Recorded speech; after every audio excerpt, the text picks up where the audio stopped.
Nigeria, before independence. A land under British colonial rule.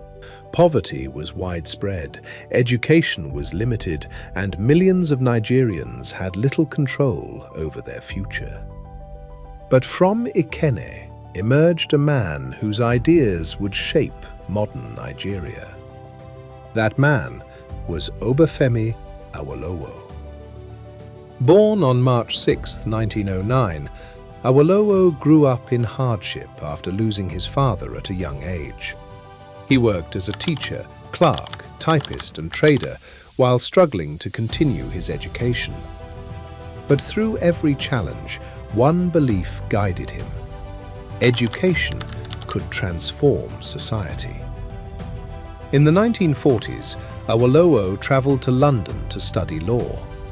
There, he studied politics, economics, and governance, becoming convinced that Nigeria needed federalism, a system that respected the country's diversity while preserving unity. In 1947, he published Path to Nigerian Freedom, a book many later described as far ahead of its time. In 1951, Awolowo founded the Action Group political party. Soon after, he became Premier of the Western region, and once in office, he introduced policies that transformed millions of lives. His most famous achievement was free primary education. At a time when many families could not afford school fees, thousands of children entered classrooms for the very first time. For many Nigerians, it was more than policy. It was hope.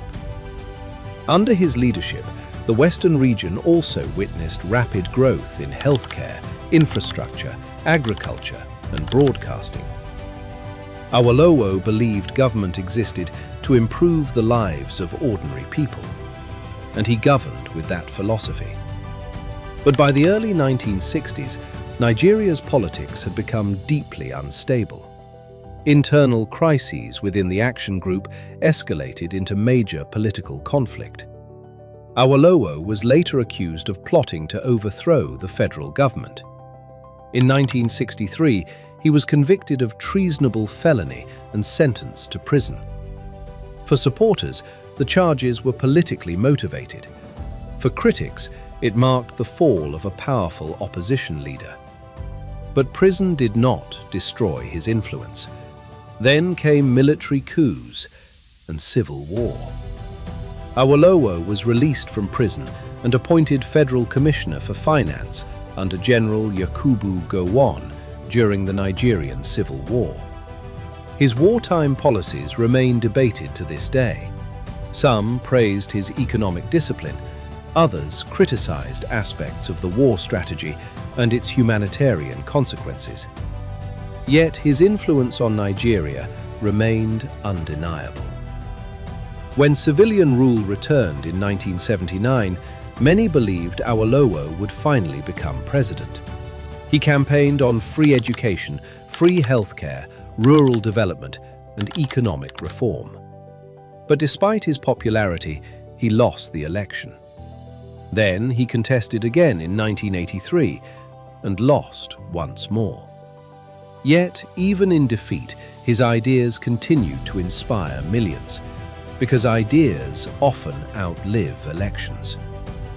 Obafemi Awolowo died on May 9, 1987. But decades later, his legacy remains deeply woven into Nigeria's history.